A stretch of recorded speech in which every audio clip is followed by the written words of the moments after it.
안녕하십니까. 트레이더 제이 8월 16일 오후 마감 방송 시작하겠습니다. 일단은 오늘 시장이 조금 빠졌죠. 코스닥이 한 0.93, 한 1% 정도 빠졌고 코스피도 조금 빠졌는데 일단 가장 큰 문제는 장단기 금리차가 이제 역전된 것 때문에 소위 말하는 뭐 아래로 공포다 뭐 이런 얘기들이 나오면서 좀 방이 좀 빠졌는데요. 일단 제 생각은 그렇습니다. 일단 여러분은 채권을 거래를 해보셨나요? 채권을 거래를 해보셨는지 모르겠는데 채권이라는 게 여러분 우리 사채를 생각해 보면 일단 회사채 같은 걸 생각해 보면은 예를 들어서 그러니까 이자율이 정해져 있고 한 예를 들어서 한 10년 갖고 있다. 그러면은 지금은 만 원에 이제 그 채권을 샀는데 10년 후 뭐에는 뭐 예를 들면 12,000원에 거기서 이제 도로 회수를 해 간다든지 도로 판다든지 이러는 거예요. 쉽게 얘기하면은. 근데 이제 이게 예를 들어서 제가 만 원에 샀는데 지금 현금이 필요하니까 만 원을 사서 한 5년 정도 지나면은 이제 이자가 좀 쌓였을 거 아니에요. 그게 한 1,500원 뭐 예를 들어서 11,000원 이렇게 됐는데 이거를 1,500원 11,000원에 안 팔고 뭐 예를 들면 조금 할인해서 파는 거죠. 한 1,800원 이렇게 팔면은 이거를 갖고 있으면 나중에 한 12,000원에 회사에서 주니까 이거를 여유 자금 있는 사람들이 이걸 사가지고 갖고 있다가 나중에 이제 수익을 올리는 거예요. 그래서 예금하는 것보다는 낫다, 뭐 안전자산이다 하면은 이제 그런 것들 갖고 있다가 수익을 올리는데 통상 이제 국채 같은 거, 미국 국채나 이제 우리나라도 국채 같은 걸 많이 사는데 이게 무슨 문제냐면은 아까 이게 마지막 결정돼 있는 그 가격이 정해져 있잖아요. 근데 예를 들어서 통상 이제 뭐 11,000원 현재 시점에서 11,000원인데 1,800원에 팔고 그러는데 예를 들면은 장기채에서 살려는 사람들이 많으면 채권 가격이 올라가잖아요. 그래서 예를 들면은 원래는 정상적일 때 한 1,800원이면은 사람들이 사는 건데 사람들이 많이 살라 그래가지고 오히려 뭐 이게 한 11,200원 이렇게 된 거예요. 그러니까 12,000원까지는 정해져 있는 가격이잖아요. 그러면은 예를 들어서 1,800원에 샀을 때는 1,200원 먹을 게 있는데 이제는 살려는 사람들이 많아가지고 11,200원이 되면은 12,000원까지 800원밖에 먹을 게 없잖아요. 그러니까 수익률이 떨어지는 거예요. 그래서 채권 수익률이 역전했다는 게 수급하고도 사실 관계가 있는 부분이 있어요. 원래는 장기채가 단기채보다 무조건 비싸야 돼요. 그러니까 수익률이 높아야 돼요. 비싸면 안 되죠. 그러니까 수익률하고 가격이 반대로 가니까 비싸면 안 되는 거죠. 근데 왜냐면은 그러니까 10년이다 하면은 그 도중에 무슨 일이 벌일지 모르잖아요. 그러니까 기본적으로 장기채 수익률이 높을 수밖에 없다. 아무래도 이제 불확실성이 있으니까 거기에 대해서 어드밴티지를 주는 거죠. 근데 지금 역전했다는 얘기는 뭐냐면은 장기적으로는, 그러니까 일단은 첫 번째는 뭐냐면 장기적으로 위험해 보이니까 어떻게 보면은 채권 자체에 투자를 많이 하는 거예요. 그러니까 주식이나 이제 이런 위험 자산보다는 안전 자산인 채권에 수급이 몰리는 것도 하나고, 중요한 거는 장기채, 단기채의 문제잖아요. 그러면은 장기적인 관점보다 단기적으로도 불확실성이 크게 커 보인다 이거예요. 그러니까 쉽게 얘기하면은 미국하고 중국하고 한 10년 후, 20년 후에는 잘 지낼 것 같은데 지금은 영 불안해 보인다. 뭐 이런 것 때문에 오히려 장기채 수급이 몰리면서 수익률이 떨어지는 거죠. 예전에 제가 2008년에도 주식을 했었는데 이렇게 금리차가 역전되고 얼마 안 가서 사실 박살이 난 적이 있는데, 글쎄요, 사실은 그때하고는 다르다는 사람들도 있고 뭐 그럴 수 있지 않을까. 옛날에 이제 작년에 사실 되게 겁을 냈었는데, 왜냐면은 저희 주식 한번 볼까요? 연으로 한번 보면은 작년 98년에 IMF가 있었고 그 다음에 거의 근데 이제 연봉으로 보니까 98년도 IMF는 98년인데 그 전에 이제 그 이후에 2000년에 많이 빠졌었네요. 그 다음에 2008년에 빠졌고, 우리나라 경기가 주가 지수로 보면 그런데 옛날에 그런 얘기 있었어요. 이제 10년 위기설이라 그래가지고 98년에 박살이 나고 2008년에 박살이 났으니 2018년에 박살이 나지 않을까. 실제로 2018년에 꽤 부서졌죠. 한 마이너스 17% 정도 빠졌으니까 꽤 부서지기도 했었어요.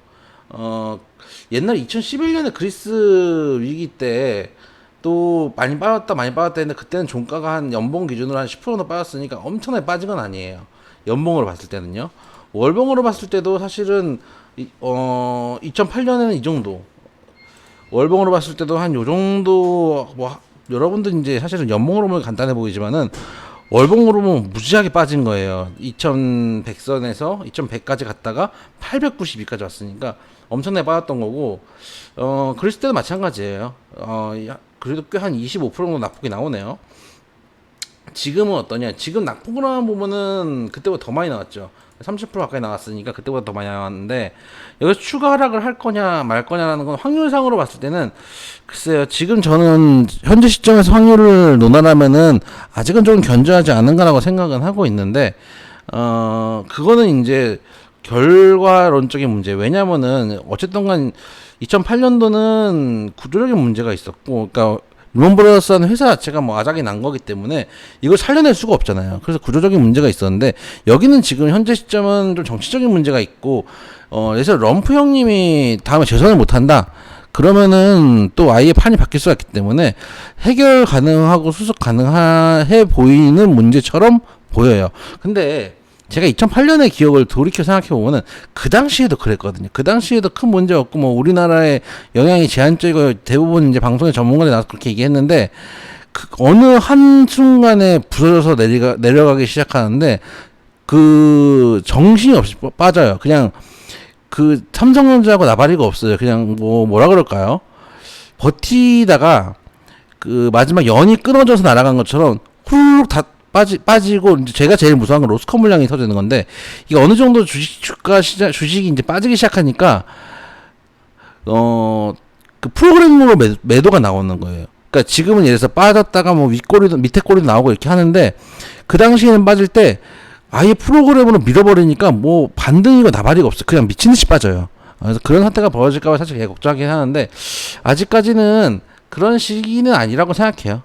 가장 큰 그런 시기가 아니다라고 하는 이유는 뭐냐면은, 여러분들이 그렇지 않을 거라고 걱정하고 있기 때문에 그런 시기가 아니에요. 뉴스에서 아래 공포라는 뉴스가 나올 때는 그런 시기가 아니에요. 항상 제가 경험해 본 바로는 여러분들이 조심조심 하고 있을 때는 항상 위기가 오지 않아요. 오히려 들어 올리기 때문에 그런 면이 있고, 또 실제로 아까 말씀드렸다시피 미중 무역 분쟁 같은 경우는, 미중 이제 무역 분쟁이라 볼 수도 없죠. 환율 분쟁도 있으니까 여러 분쟁들이 있는데, 그런 것들이 어느 정도 럼프 형님 임기가 다 되어 가면서 또 영프 형님 만약 지지율이 안 나오면 오히려 완화될 수 있는 국면이 있기 때문에, 그런 측면에서 아직 위기라고 하긴 좀 어려운 부분이 있지 않을까. 오히려 사실은 저는 제일 크게 악재라고 할 수 있는 부분은 뭐냐면 유럽이에요. 그 브렉시트 문제가 지금 주가에 반영이 별로 안 되고 있는데, 예전에 그리스 사태 때도 주가에 반영 안 되다가 순간 반영되거든요. 그게 어느 순간에 어떻게 보면은 유럽이라는 시장이 작은 시장이 아니에요.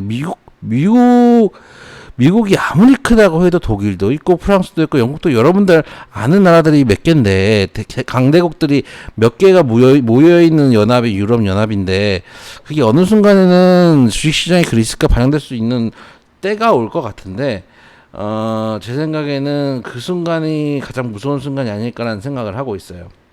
이유는 일단은 말씀드렸던 라인, 일단 주식 전략으로 보면은 계속 말씀드렸던 게, 인버스 현금 들고 계시고 주식 조금씩 갖고 계신 주식은 반등시 매도, 매일 지금 말씀드리고 있는데, 지금 1980까지도 못 오고 지금 밀려 내려갈 판국이에요. 그나마 어제 우리 장이 조상님들이 보호하셔서 쉬는 날이었기 때문에 큰 문제가 없었지, 만약에 미국 시장이 그저께 나스닥 3%씩 빠졌을 때, 미국 시장 볼까요?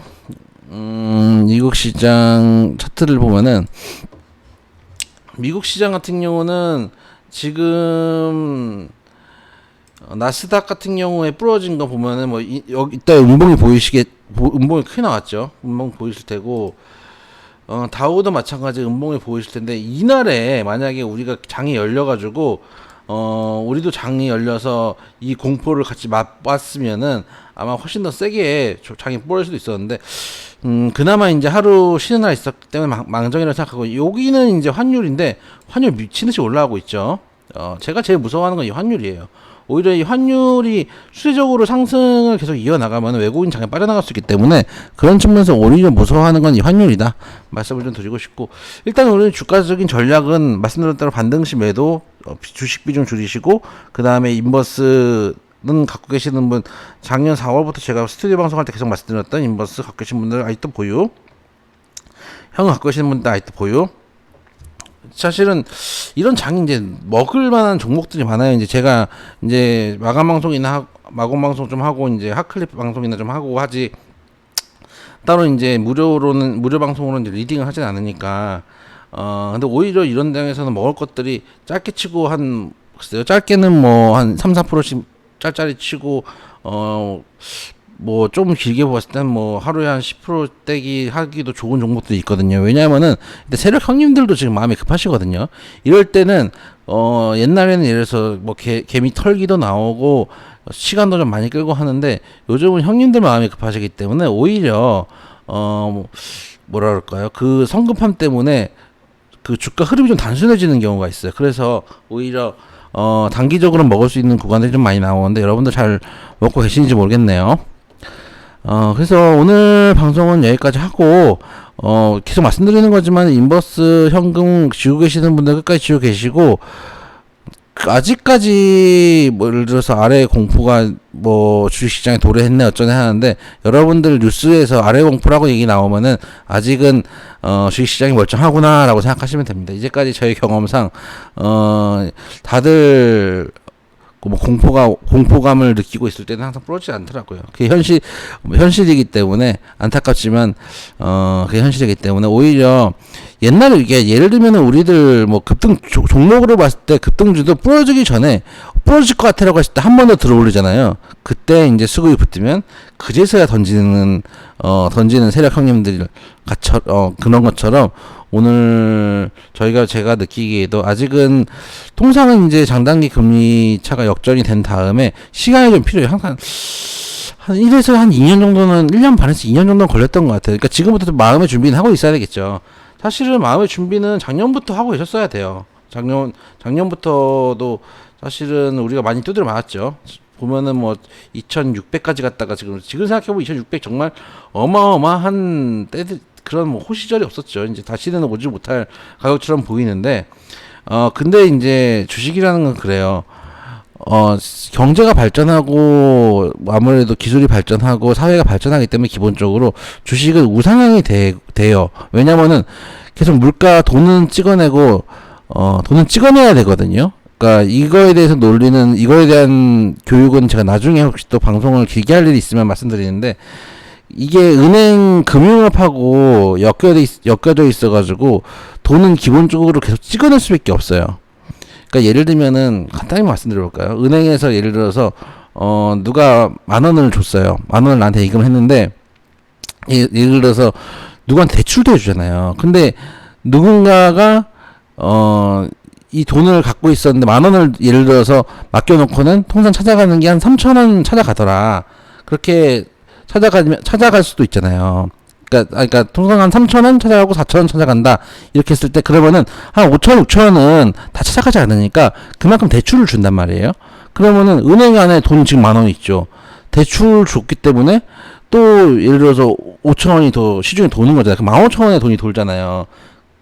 그리고 그래서 이자도 그쪽에서 은행 이자도 줘야 되고, 그 예금한 사람한테 은행 이자도 줘야 되고, 그래서 계속 돈은 10,000원밖에 없는데 시중에 도는 돈이 훨씬 많단 말이에요. 그걸 다시 계속 이제 메꾸고 채우기 위해서 돈을 계속 찍어내고, 그래서 물가가 계속 상승할 수밖에 없는 건데, 거기에 대해서는 제가 나중에 한번 설명을 자세하게 정리해서 드릴게요. 단순하게 생각하면 10,000원 한 장이 있어도 시중에 도는 돈, 예치되어 있는 돈 따지면은 한 15,000원, 17,000원 이렇게 될 수도 있다는 거죠. 그렇기 때문에 결과적으로 메꾸기 위해서는 계속 돈을 찍어내고, 돈을 찍어내니까 또 시중에 도는 돈 또 많아지고, 20,000원이 되면은 이제 다 이제 퉁치고 없어지겠구나 이렇게 되지 않잖아요. 20,000원이 만약에 20,000원이라는 화폐가 전체 화폐라면은 또 돌아다니는 신용으로 돌아다니는 시중이 또 한 30,000원, 35,000원 되는 거고. 그렇기 때문에 계속 돈 찍어내고 물가는 올라가고 결국은 주가 지수는 원칙적으로 우상이 맞는 거거든요. 그래서 2,600선이 영원히 끝은 아닐 것이다. 이렇게 말씀을 드리고 싶고요. 장이 좀 힘들어요. 요즘 같은 때는 제가 뭐 자주 드린 말씀이지만, 본인이 주식을 전업으로 하시는 분들 아니면은 거래 자주 하지 마세요. 거래 자주 하면은 오늘 예를 들어서 마이너스 한 5%, 6% 맞았어요. 수습해야 될 것 같아가지고 저기 10% 올라가는 걸 따라서 저거 한 15%만 돼도 내가 오늘 손실부 5%를 많이 하니까 10%짜리 따라 들어가요. 근데 항상 사는 순간이 고점이죠. 한 1, 2%더 가다가 한 1, 2% 먹고 나가도 되는데 좀 더 가겠지. 내가 5% 잃었으니까 5%를 먹어야 돼. 이 생각하다가 그 11% 갔던 게 뭐 한 다시 윗골이 나오면서, 특히 장이 어려울수록 윗골이 잘 나오거든요. 그렇기 때문에 여기서 다시 5% 빠졌어요. 그러면 하루에 5% 손실 보고 끝낼 게 하루 10% 손실 보거든요. 그래서 수습하려고 하지 마시고 거래 횟수도 반드시 줄이셔라, 이렇게 말씀을 드리겠습니다. 오늘 마감 방송 여기까지 하고 월요일에 뵙겠습니다. 감사합니다.